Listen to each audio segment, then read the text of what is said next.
Magandang hapon po. Pansamantala po naming pinuputol ang inyong pinapanood na programa para sa mahalagang pahayag mula kay Chris Aquino tungkol sa lagay ng kalusugan ng kanyang inang, si dating Pangulong Cory Aquino. Kasama niya ngayon ang ating Chief Correspondent, Corina Sanchez. Corina.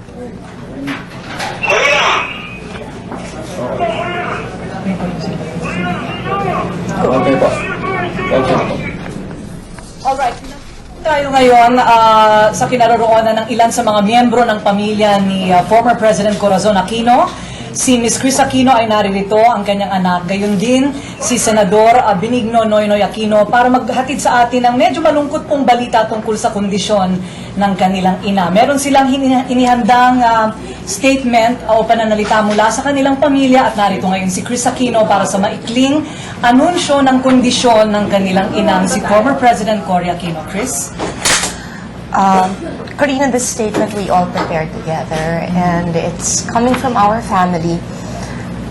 Our mother had suffered from an episode of high blood pressure and difficulty in breathing, followed by fever during the week in between Christmas and New Year.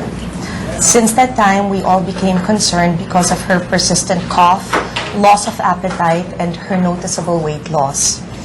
Our mom wanted to know what was wrong with her, and with her family by her side, she submitted herself to a checkup and several tests. The results show that our mother is suffering from cancer of the colon. Our mother has always believed in being upfront.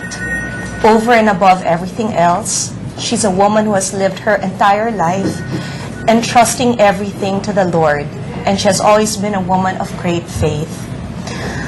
Ang pamilya po namin ay kagaya lamang ng sa inyo.